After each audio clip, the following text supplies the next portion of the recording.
Ce sont des mots qui résonnent sur les chaînes de production de Fiat, productivité et compétitivité. Voilà qui ne caractérise pas vraiment l'industrie italienne à l'heure de la crise. La prochaine équipe au pouvoir dans le pays devra redoubler d'efforts pour remettre ses entreprises sur les rails.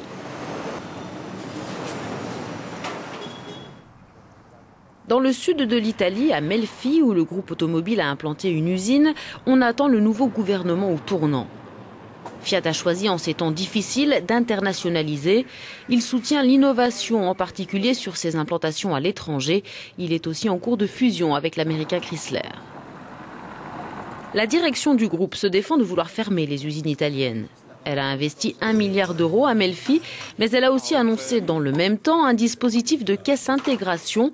Pendant une période de 2 ans, les 5500 employés du site sont mis au chômage partiel et ne touchent qu'une partie de leur salaire. Des mesures qui ne semblent pas trop entamer le moral de certains ouvriers. On va produire 2 autres modèles de voitures en plus de celui qu'on fabrique aujourd'hui. On espère qu'il y aura assez d'emplois pour tout le monde et aussi parce que cette région dépend économiquement de Fiat et de ses activités annexes. Et puis comme Fiat a décidé de fusionner avec Chrysler, on espère qu'on en tirera des avantages. Jusqu'à maintenant, ce sont les Américains qui en tirent le plus d'avantages. Mais c'est à Melfi qu'on fabriquera les nouveaux modèles de Jeep. C'est positif, non ? Alors que la direction emploie le terme d'internationalisation, ne devrait-on pas plutôt parler de délocalisation? Car quel sera au final le sort des ouvriers italiens? Ce n'est pas bien de décider de fermer Melfi et d'aller en Chine. Mais s'ils décident de fabriquer des voitures en Chine et à Melfi, ça c'est génial. Est-ce que ça vous inquiète que Fiat puisse décider de quitter l'Italie? Je pense que ça n'arrivera pas. Pourquoi? Parce qu'ils ont leurs racines ici et les produits Fiat sont depuis toujours associés au Made in Italy. Aldo Caprarella gagne 1 700 € par mois. Certains de ses collègues se disent prêts à accepter des réformes du marché du travail comme une plus grande flexibilité dans le but de préserver leurs emplois. D'après moi, on devrait même accepter que l'on change certaines règles établies il y a bien longtemps.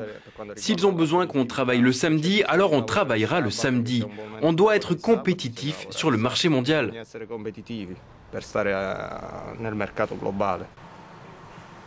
Pour autant, la stratégie de Fiat inquiète au sein de la Confédération Générale du Travail. L'avenir de l'activité à Melfi serait sombre, estime ce représentant de la branche métallurgie du syndicat.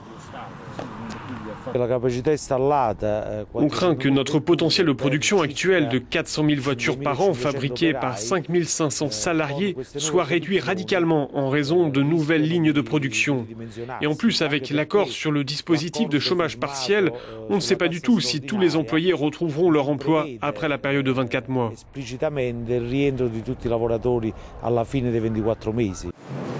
Les niveaux de productivité en Italie sont parmi les plus faibles des pays de l'OCDE.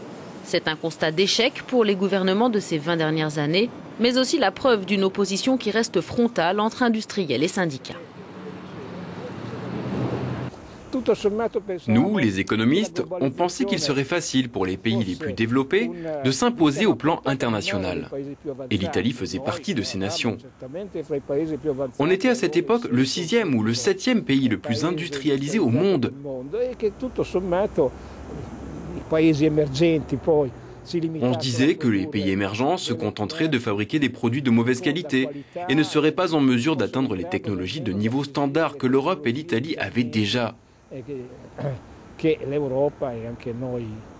Ça a été une erreur. On a pensé à court terme.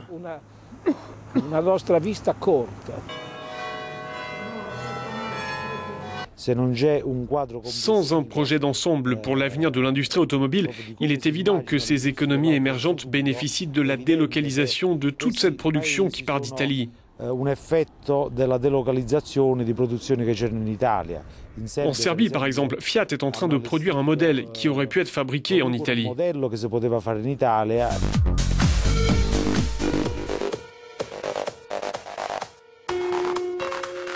Comme Fiat s'en vante dans ses publicités, le groupe a investi à Kragujevac en Serbie. Il a transformé en site innovant l'usine de l'ancien constructeur d'État yougoslave Zastava, qui avait mis la clé sous la porte en 2008. Fiat produit ici sa nouvelle 500, mais aussi sa version 7 places destinée au marché américain. Nous rencontrons un père et son fils, tous deux employés chez Fiat. Quand j'ai été embauché par Zastava, les conditions de travail étaient très difficiles. On avait froid. Le travail était très pénible. Lorsque Fiat est arrivé, tout a changé. Les installations et les bâtiments dédiés à la production étaient plus clairs. Ça a été rénové. Il faisait plus chaud.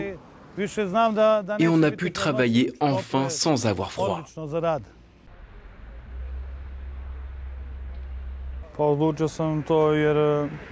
C'est un emploi sûr qui nous permet de planifier notre avenir. 2 ou 3 mois après avoir fini le lycée, j'ai commencé à travailler pour Fiat. Et j'y suis encore. L'usine emploie 1500 personnes qui touchent chacune entre 350 et 400 euros par mois, un peu plus que le salaire moyen en Serbie. Du temps de Zastava, 25 000 employés travaillaient ici, mais il n'y avait pas encore les robots et les rémunérations étaient un peu plus faibles qu'aujourd'hui.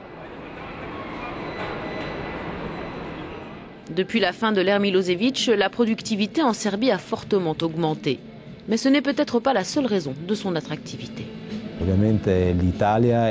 En Italie, les relations entre partenaires sociaux sont plus développées. En Serbie, quand il s'agit de contrats de travail et de la défense des droits des salariés, les procédures ne sont pas les mêmes. Pour autant, cela ne veut pas dire que c'est facile pour une société de s'installer ici et que les droits des ouvriers ne doivent pas être respectés. C'est une réalité différente. Il est possible de faire des choses différentes. Donc, c'est plus facile de faire produire ici plutôt qu'à Melfi ou Pomigliano ? Je ne suis pas un grand expert de la législation italienne sur le travail. Les contextes sont différents. De toute façon, notre présence ici ne dépend pas uniquement de la main-d'œuvre. Il y a d'autres raisons qui sont liées à l'évaluation plus globale de notre investissement. Ce qui compte, c'est la possibilité de conquérir tous les marchés. C'est le lieu d'implantation de l'usine. Mais ce sont aussi nos précédentes expériences de collaboration avec la Serbie et une série d'avantages offerts par le gouvernement serbe. Fiat est loin d'être le seul industriel de l'automobile à délocaliser. Ce transfert de production vers des pays où les coûts de production sont moins élevés semble bien difficile à freiner. Faut-il adapter la législation du travail en Italie, mais aussi engager la reconversion d'un secteur en difficulté dans toute l'Europe? C'est aux politiques de répondre et notamment au prochain gouvernement de Rome.